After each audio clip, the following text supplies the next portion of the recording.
It is now my pleasure to introduce today's speaker, Major General Michael Fantini. General Fantini is the Director, Air Force and Space Forces Warfighting Integration Capability. In this position, he leads advanced efforts for design, integration, and capability development across the total force and multi-domain concepts. His team identifies prioritized ways and means to guide resourcing, priorities, improving Air Force lethality, and enhancing the joint and coalition fight. General Fantini graduated from the Catholic University of America and was commissioned through the ROTC program at Howard University. He has served in a variety of operational assignments as an F-16 pilot, an instructor pilot, weapons officer, and he has commanded a fighter squadron, Expeditionary Operations Group, Training Wing, and Expeditionary Wing.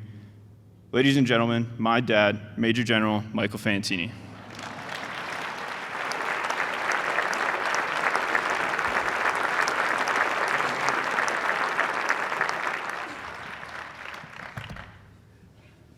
Holy cow. If that's not pretty cool, and why you would want to serve in the United States Air Force and serve our Department of Defense in our great country, I don't know what is. And so, General Silveria and Virginia, thanks so much for allowing me this opportunity. It's really neat. General Latondra, all the foundations, all the classes in Class 59, thank you for the opportunity to be out here. And then the other thing I really want to highlight that's kind of neat is the only reason I got on this stage is because my wife got asked to be part of the conference and the symposium, and she was supposed to be sitting over here. Oh, there she is. And so my better half, Lieutenant Colonel Ann Rizzo, and my great daughter, Lieutenant Fantini, my cadet son, Mike Fantini, and then about 70 miles up the road, Cadet Fantini is at UC Boulder class today. So that's kind of neat.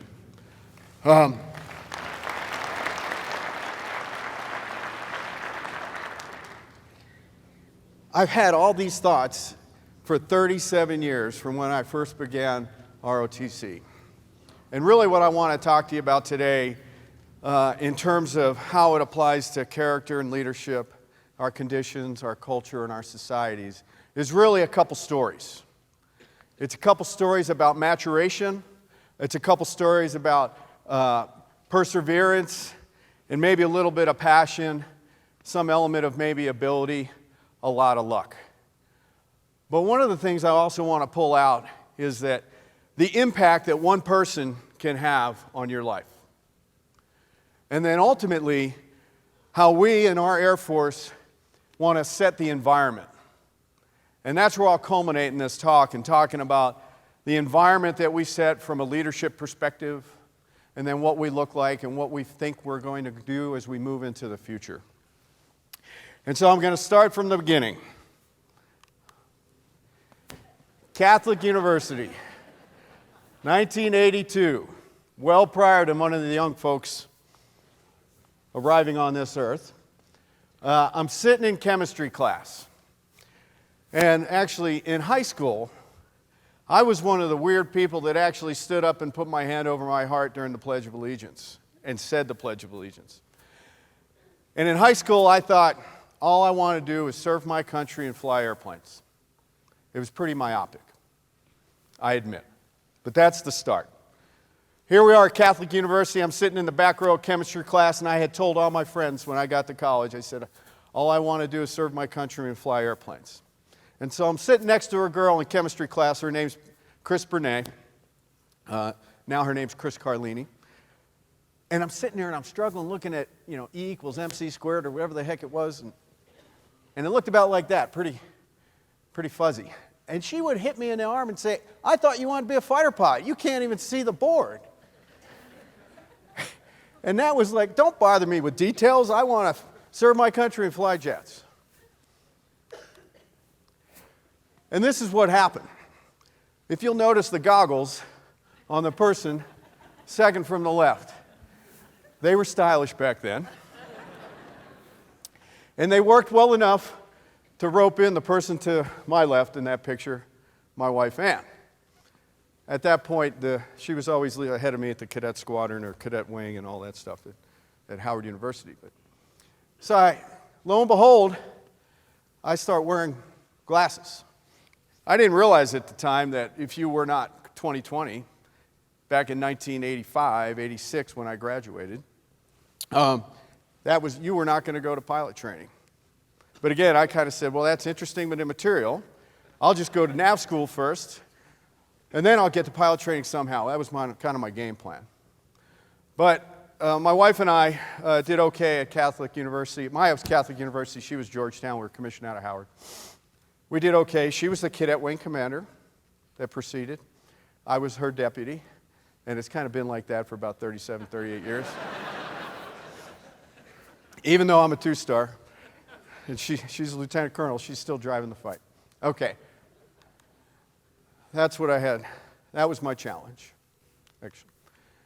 So I considered myself to be cadet nobody, frankly. But I had a desire, and I chose to persevere. And everybody I met, I didn't care if it was a captain, a colonel, a major, I said, hey, sir, I want to go to pilot training. And this is what I'm doing to try and do that. I'm a mechanical engineer, I'm a cadet whatever, the group commander at the time, and we were escorting people. And then one evening, we were escorting, just like the cadets are escorting all of us today, folks at Fort Myer in Washington, D.C.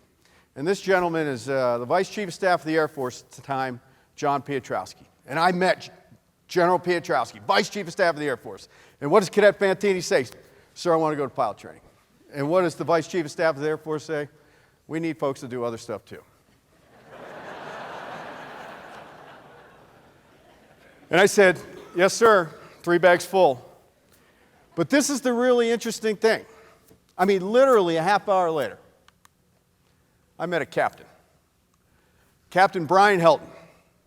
Captain Brian Helton was the executive officer to the 1-star who was running all of ROTC at the time. And I didn't know who Captain Helton was. I just met him. I said, sir, I want to go to pilot training. And he says, really? Why is that? I said, well, sir, I want to serve my country and fly airplanes. Again, quite myopic, I admit. And he says, okay, what have you done towards doing that? And I went through the litany of things that I thought I'd done and kind of took the initiative to get my own private pilot's license and these types of things. And he says, okay. We didn't have cards back then. He gave me his phone number. And he says, call me on Monday. And so, yes, sir, 3 bags full. And so, what did I do? So on Monday, I didn't pick up this phone. I picked up this phone, and I dialed. I said, Captain Helton, this is Cadet Fantini. He says, yep. This is what I want you to do. You go in and you tell your colonel, the professor of aerospace studies at Howard University. He says, this is what I want you to tell him. Tell him, put a waiver in for Colonel Fantini, or Cadet Fantini, pardon me, and et cetera, et cetera. So I go and report to my 06, and I said, sir, I met Captain Helton. He says this, that. And my colonel says, well, I think he may be blowing smoke at you. And he didn't take any action on that, the colonel. And I said, yes, sir, 3 bags full. So I went back to the phone, and I dialed. And I said, hi, Captain Helton. Cadet Fantini, this is what Colonel Bordeaux said. He says, I got it. That weekend, the 06 Colonel Bordeaux for the detachment PAS, he went to the ROTC meeting, symposium in New Jersey, and the first thing the 1-star ROTC commander tells the colonel is, put that waiver in for Fantini. So I get called into Colonel Bordeaux's office Monday morning. I salute, yes, sir, reporting is ordered. And he says, you're not going to believe what happened to me this weekend. And I said, I didn't know, actually. And he says, I met General Smith, and he said, he put his finger in my chest and said, put that waiver in for Fantini. And it was because of a captain that made that happen, that saw some kind of initiative in some young cadet that took some element of risk and persevered to try and get to that. And it didn't come through for two. We had to. Apparently, it went in twice. I didn't know any of this stuff. Ann was the cadet wing commander, and she was actually aware of stuff that was going on. I didn't know anything. The night that I found that out was the night of the Libyan raid, which was March of 1986. March of 1986. So that was pretty cool. So I was on my way to pilot training. Extremely lucky. So I'm able to go to pilot training. I get to Willie. God, I was cadet nobody. I was second lieutenant nobody here. But boy, we had a blast. I ended up doing okay. That's Ann pinning my wings at Williams Air Force Base. This was January of 1989, I think it was. 6 weeks later, your assignment's canceled. You're going to an F-16. Your assignment's canceled, and you have malignant melanoma. And I'm like, but sir, I'm on my way to Fairchild. I'm going to Fairchild. I'm getting in my car. I'm out of my house. I'm driving, and the lieutenant colonel says, "You don't understand. Your assignment's canceled. You are grounded. You have malignant melanoma, and you're going to San Antonio." And I said, "Yes, sir. But I'm out of my house, my car's packed, I got a date at MacDill Air Force Base, I'm going to Fairchild," and he says, "You don't understand." And I said, "Well, how about if I just take my week leave and I'll come back?" He says, "Okay." So I went through about, 6, 8 months of medical work. It wasn't all medical work. My wife at the time was her third year of medical school, so we were collaborating on what the heck do you do about malignant melanoma. I didn't know anything about malignant melanoma. But I'm the luckiest person alive because we kind of put a game plan together. Everything has worked out. But what occurred was I lost my assignment. They said you're going to be DNIF for a minimum of 3 years. I'm like, why? I feel fine. Look, I'm fine. They cut it out. I'm good to go. And they go, no, that's not the case. And that was the Air Training Command answer at the time. And so I talked to everybody. I talked to my surgeon. My surgeon said, "I've done everything I can." I said, "Do you know anybody?" He says, "The only thing you can do is if you know someone, ask them to help." Remember, my mom served in the military in the Korean War for 18 months as a nurse in the Navy. I was second lieutenant nobody. I didn't know anybody. But I knew this guy. At the time, Lieutenant Colonel John LaPointe. Colonel LaPointe was the deputy OG at the time. He and I got to fly together, so I got to know him. He was a Vietnam vet, flew F-4s in Vietnam, flew F-15s, was a Thunderbird. He's unfortunately since deceased in a car accident about 10 years ago. But Colonel LaPointe, he was tracking this. I was still a cadet on casual status, or a lieutenant on casual status at Willie. Again, second lieutenant nobody. So he had me over for dinner. He says, "What's going on?" I said, "Sir, they're telling me I'll be DNIF for 3 years." And he goes, "Okay, I got it." So one person. He made a call to a guy named Goldfinger Butemiller, who was the hospital commander at Luke Air Force Base. Turns out I would meet Goldfinger here in about 5, 6 years in the futures at a friend of mine's wedding. So anyway, Colonel Goldfinger at the time, Colonel Butemiller at the time, he calls the Tactical Air Command surgeon, and the TAC guy says, "Oh, the guy at the training command doesn't know anything. We got people off with much worse cancer. We can get him flying quick." So I get back with Colonel LaPointe. He says, "Hey, I think we got a way ahead. We're going to put you back on flying status. We're going to get you a couple rides in the 38, and then we're going to send you off to F-16 training at MacDill Air Force Base at the time." Had that not occurred, I never would have met this guy Clapper, who has become one of my best friends in the Air Force. But one person, Colonel John LaPointe, made a couple phone calls. And that's why I always implore my team, do not hold things back. Let me know what's going on, because what will take you 3 to 4 months of banging your head against the wall, I can make one phone call to General Silveria and we can clear this up.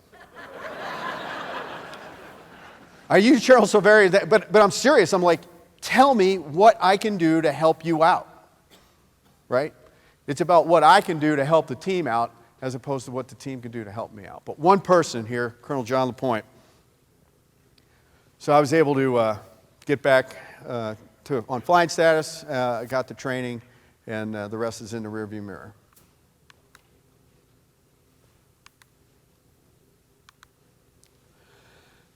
So now I would say a failure that I've had in my career that I want to communicate to everyone in this audience is that the incentive structure that we have in the Air Force and we've had in the past, and I believe it's changing for the future, we love the tactical level.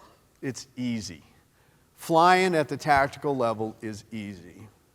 Commanding and affecting people's lives for the betterment of the mission, that's more challenging, but I submit more rewarding. And my failure, and our institution's failure, is we have incentivized the tactical level for too long. And I believe under the leadership of General Goldfein, Secretary Barrett, the Vice Chief, we're beginning to see a change in this model where we want to mature officers earlier and more often. So my failure is I didn't come to the realization of why I wanted to continue to serve with my family in our Department of Defense and our United States Air Force for our nation until I had 15 or 16 years in. I mean, I was having so much fun at the tactical level, I didn't realize what was going on from a command perspective. And so, not until I got to Aviano Air Base as a senior major and then a young lieutenant colonel, did I really step back and figure out why we would want to continue to serve. And so, the pictures that you see here that I'm going to push onto the screen here in just a second, it just centers around 3 words.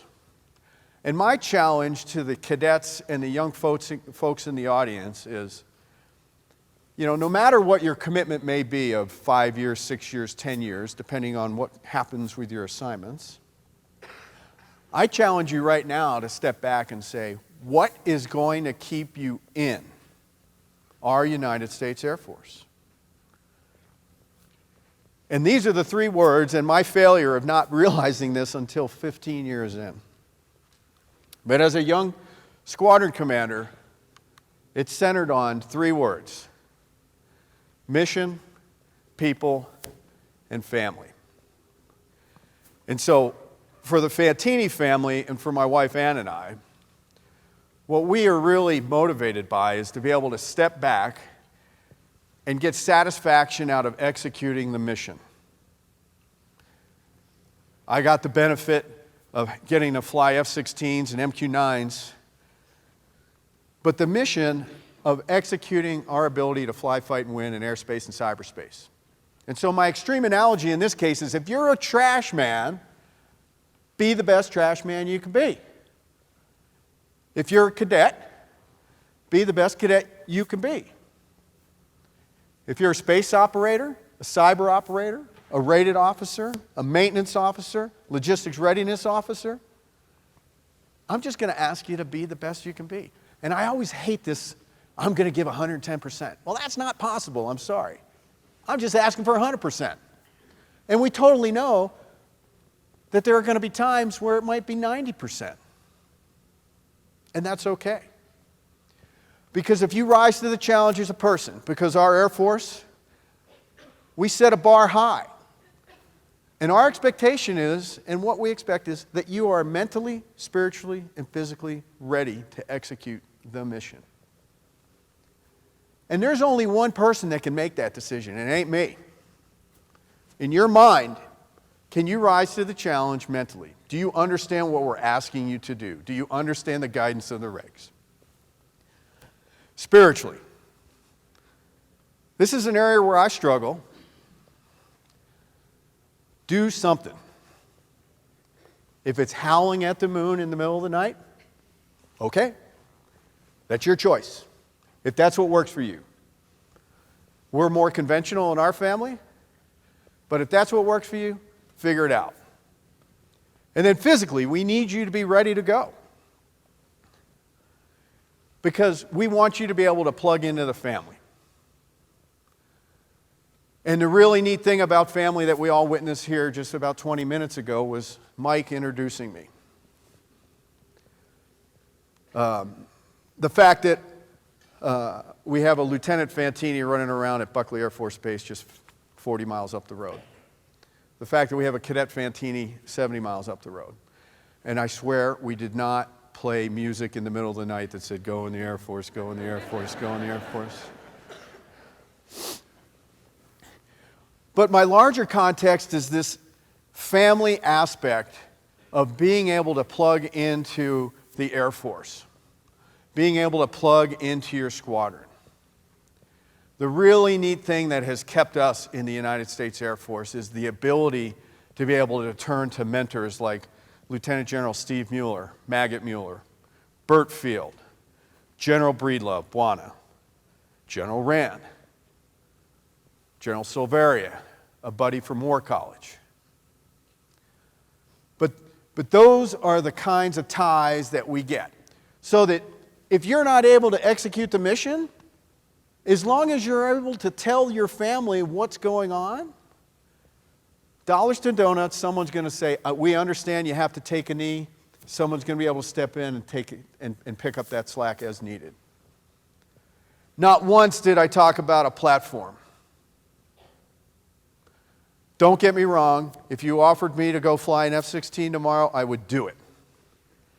But what's more interesting to me is our ability to lead airmen and affect their lives. That's the crack cocaine of command. That's really cool, and that's the leadership that I hope we'll all be able to experience in some form or fashion. So that's what's grounded it for us, mission, people, and family. So that's the challenge, right? I want you to, your homework assignment is to step back and think about what is going to keep you serving. And frankly, if you can't answer that question, that's okay. We will help you transition to go do where your passion or what your passion or wherever that lies. If it's flipping burgers at Burger King, we can help you do that. We'd rather have you be a part of our United States Air Force executing the mission. But realize, it may be a high bar, but the test is correctable to 100%. If you're honest with yourself and you're honest with your leadership. So think about what's going to keep you in.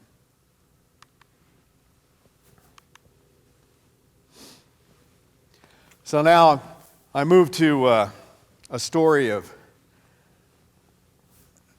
creating a culture of can is what I wanted to talk about. It drives me nuts when people say we can't. It drives me even nuttier when my kids use that word can't. It's a 4-letter word. So the light bulb came on when I was the 82nd Training Wing Commander at Sheppard Air Force Base. And I was responsible with my team to train all the basic crew chiefs, electricians, engine techs, nuclear maintenance across our Air Force. And on Sheppard itself, you know, you had 18 to 22-year-olds, 4,500 of them. There were 4,500 potentials of excellence every night, right? But at that time, it was 2012 to 2013. The Air Force went through a really challenging time with the military training instructor scandal and the challenges we had at Lackland Air Force Base. And that's why I have the drill instructors and the military training instructors identified in that picture in the center. The light bulb came on in my mind because what does a bureaucracy do when something really hyper and acute hits it? It reacts, and generally reacts really strongly. And so arguably you're going to drive this pendulum really hard right. Now, that issue at Lackland was abhorrent. But what we've found is the reality was a relatively small amount of folks created an environment where there was a lack of leadership, and they created their own kind of illicit, inappropriate, improper environment where young airmen were abused. But what the unintended consequence of what occurred out of that, as this pendulum swings, was all drill instructors and all military training instructors were immediately cast under a light of suspicion, where they were guilty until proven innocent. Whether that was the intent of the institution or not, and it surely wasn't, that was the effect. And so at the 82nd Training Wing, as we engaged with our military training instructors, Eric Johnson, my command chief, Chief Master Sergeant Eric Johnson, EJ and I saw this, and what we saw was a lack of leadership in terms of, at least at Sheppard Air Force Base, the military training instructors that were responsible for the care and instruction and goodwill of our young airmen in technical training. The instructors reacted with, if you believe I'm guilty until proven innocent, I am going to do the exact minimum, because they viewed any additional time with those trainees as risk, and that they were going to be held accountable, inappropriately held accountable, for things that were not happening. So this unintended consequence that Chief Johnson and I saw was this culture of can't. You can't abuse trainees. Okay, I agree with that. And I don't think in any of our regulations it says to abuse trainees. The natural tendency of a bureaucracy is to respond and create more guidance and instruction when, had we just followed what was correct and right in the tech orders and the instructions, and heck, just our core values of integrity, service, and excellence, we'd be doing just fine. So I got sick of everything that was being dictated of what we can't do. And we realized that our training cadre, our mentors and our leaders, were choosing to avoid doing their mission because they felt they were going to be held under, not accountable is not the right word, but they had the potential of risk that they didn't want to take with their students. And they actually told us that. And so we started having commanders' calls and engagements across the wing to kind of go, my commander's guidance and expectation is that you scratch below the veneer of what's going on in this trainee's world. Because if you don't create an environment as a leader of trust, of inclusiveness, of transparency, then folks are going to go off and do their own thing. They're not going to feel like they're part of the family. They're not going to rise to the challenge as a person, and ergo, the mission is going to suffer. And so Chief Johnson and I said, we're going to create a culture of can. And we wanted to take that challenge head on. Because I believe almost every issue that we see results in a dearth or a lack of leadership, where folks chose not to step in and take charge. They chose not to provide guidance and feedback and look someone in the eyes and provide that. So the chief and I took that on. So finally, what does that have to do with the future of our United States Air Force? And so I get the great privilege to be the Director of Air and Space Forces Warfighting Integration. And if you look at what the chief has asked us to do, you could look at the mission of our Air and Space Warfighting Integration Capability, AFWIC, as trying to boil the ocean and solve world hunger. But what I've asked my team to do is, all I need you to do is lead. I need you to step into the problem we're trying to solve. Don't try and boil the ocean. Identify 2 to 3 things that we think we can make progress on, and then begin to impact. And so the mission of the warfighting integration capability area is super simple. Design, integrate, develop, and impact. At AFWIC, we're charged with designing the future concepts of the Air Force. And our problem in the Air Force has been the fact that we may have a strategy and we may have design. If you don't ever connect that vision and the future to what you're doing to resource, then it goes into the interesting but immaterial category. And so we are looking to figure out of what is that advanced concept that's going to work in our near-peer fighting. From both a competition perspective as well as the potential for kinetic operations. Integrate. The way we designed our Air Force, and this may be too detailed for some, but we're oriented, or we're organized by mission areas of nuclear deterrence, agile combat logistics, agile combat operations, cyber, space, air superiority, global precision, et cetera, et cetera. And what we allowed ourselves to do is not integrate across those proverbial stovepipes. And so AFWIC has that mission. Execute capability development for the future is to provide guidance to you all in the force of what's important to the future warfight. And then finally, General Goldfein would not allow us off the hook, as we have to impact the resourcing of what the future Air Force looks like. And so, how does that tie to character and leadership? As I say to my team leads, look, I can't give you a prescription of exactly how you're going to do your job. But I need you to be the person that steps up to lead the organization across our Air Force to generate enterprise-level solutions that begins to move the ball against our peer competitors, primarily China and Russia. And so with that, I've told you a story of perseverance from a guy with goggles that wasn't supposed to fly, a blind, cancer-ridden fighter pilot is just not supposed to happen. And I'm lucky enough to stand here to say we were able to make that occur.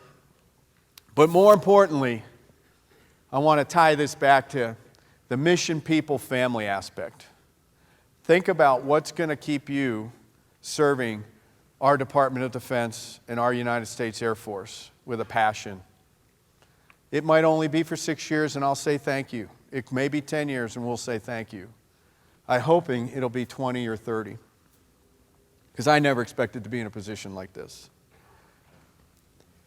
It's about our environment. I believe it to my core. If you have an environment where people do not feel like they can voice their opinion, as General Silveria articulated earlier, of how we learn and go to that engagement where you don't agree with the speaker, but it's our environment that will create a positive aspect. It's the environment where we can identify where folks are struggling so that we can get them into an area.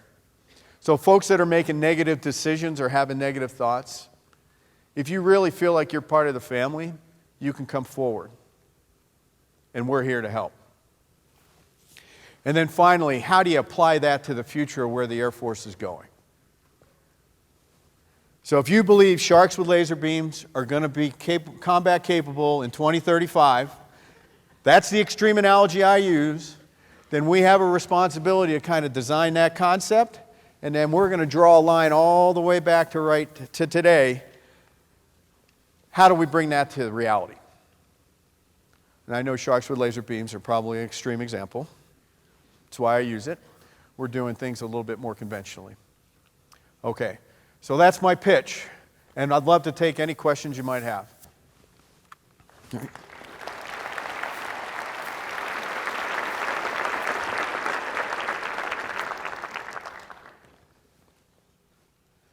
Okay.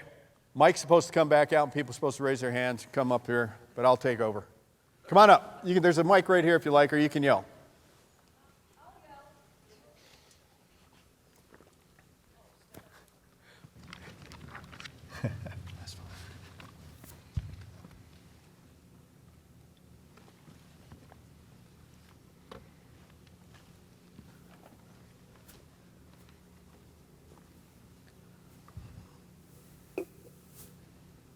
Yes, ma'am. Good morning, sir. Hi. So the question I have is, you're an officer, you're a father, you're a husband, you serve the community. I'm a community member in healthcare, and where do you dig deep when you're working with colleagues that you're trying to lead, and they're either walking through muddy waters externally in their life, or internally they're struggling, their vision is cloudy, and they're not able to bring their best self to the table? Yeah. I think it goes back to this environment where folks feel comfortable that they can bring that forward, because many times, and I like to kind of say it openly, I'm here to scratch below the veneer. I'm probably going to make you feel uncomfortable because I may ask you a question about your personal life that you don't feel comfortable answering.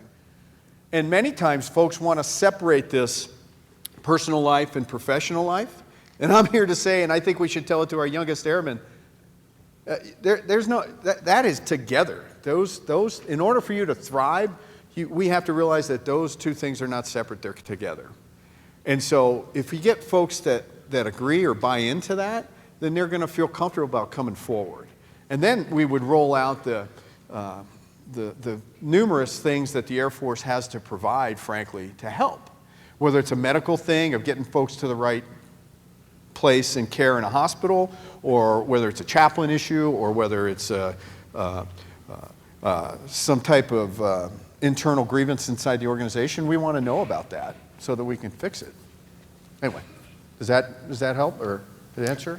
It does. In furthering the concept, how do you create that feeling of safety and security and trust that they know if they come forward and if they're truthful with you, that it's sort of that impenetrable bond? Yeah. I think it's the gift that keeps on giving. You got to do it every day. Every day. Because first, folks will not trust if they don't see tangible results. And the other thing I like to do is when there is a negative situation, say, or there's an issue, I ask that person if they would bring it forward to either talk about it, or if I can use that as an example in a talk. So one thing I've done recently, and I did it with our team, and a person, it's a pyramid in the Air Force and what have you, and not everybody gets promoted. But the fact that this person was not getting promoted but had the opportunity to get a reattack, I wanted to bring that forward to kind of allow everyone to realize that there are opportunities, even though one door may appear to be closed, there are other opportunities that open. But it's one of those things I think you constantly got to hammer it home every day, and the leaders need to say it, and then you have to back it up with action. And some of that's negative, right? So if there's some element of discipline that needs to be, because folks are looking around the organization going, well, why is that person getting to do this, that, or the other thing? Well, it's probably because the leadership doesn't quite know about it. But when you become aware of it, you have to take action. And then and I find that actually quite rewarding, because generally that's the more challenging and difficult thing to do. And that's when you see a failure of leadership where folks won't do the right thing. And that's where you end up with the slippery slope of creating an environment where people don't trust. So. Thank you. You're welcome.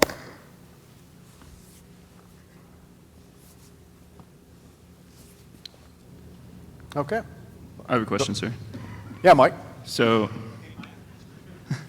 yes, sir. Please. Yes, sir. Is mic's not on? Is this mic on? Thank you. General Fantini, it's General Silveri. I'm the superintendent here, so. Yes, sir. Or the equivalent president. I heard that this morning. Exactly. Thank you for being here. And first off, let me thank you and Ann for working on Air Force manning issues by yourselves. So I appreciate that. My question is, you spent a lot of time working on the future of our Air Force, working us to the sharks with laser beams and all sorts of other capabilities.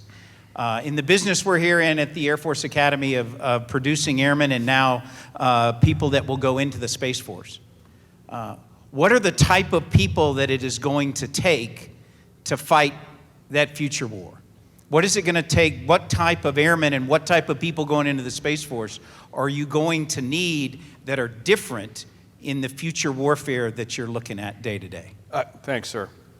So we need the folks that I saw yesterday as I kind of toured the academy, frankly. We need people that are comfortable with coding and software and multitasking, the things that folks with gray hair and no hair are less comfortable with. And we need in the Air Force to view cyber, space, and air working together to create the synergy, right?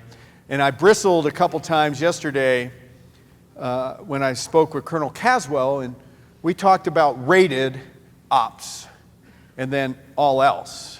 And I think we need to get this ops piece to be cyber ops, space ops, air ops, logistics ops. All of these things are coming together, and that's where we, from an integration perspective, want to see this continue to drive forward. And so I think that, you know, the opportunities that we have moving into the future are leveraging the commercial technology that is driving industry in the 21st century, which is absolutely almost 180 out from where the defense industry drove commercial industry in the 60s, 70s, and 80s. So we're moving into a new paradigm, and I think our young folks that are comfortable with that information technology and the speed with which it operates is what we need in the future.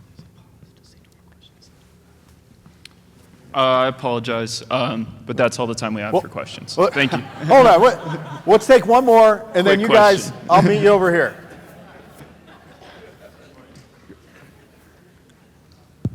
Good morning, General Fantini. Cadet Alvis, Step 4, UNLV. I was just wondering, when you're changing the climate from a can't attitude to a can attitude, I guess how difficult is it to sort of put your own trust into your people, and sort of if they break that trust, how do you remediate it to continue to put the trust in them? So my leadership philosophy is I'm going to give you all the rope you want, and you're going to be water skiing with it and looking great, or you're going to hang yourself. And so my philosophy is to trust that you're going to do the right thing, because that's my expectation, as opposed from an opposite perspective. Now, once you have established, once you have an environment where people feel negative, which is what we had with the military training instructors, and I talked to a couple of them last night, actually, it's going to take a while. I mean, it goes back to this, you got to hammer this message home daily, because it's going to take a lot of time for those folks to regain trust, because they got a family at home, they got kids, they got a reputation, and they don't want to take inappropriate risk. But if they trust that you have their back as a leader, that you've set the expectations appropriately, you'll hold them accountable as necessary, then I think everything kind of will work itself out. Thank you, sir. Sure. All right, thanks everybody.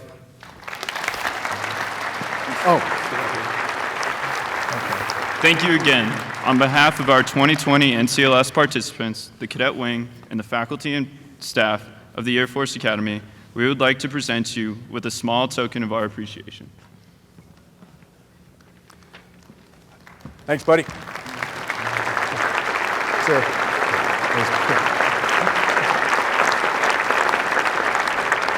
Thanks, buddy.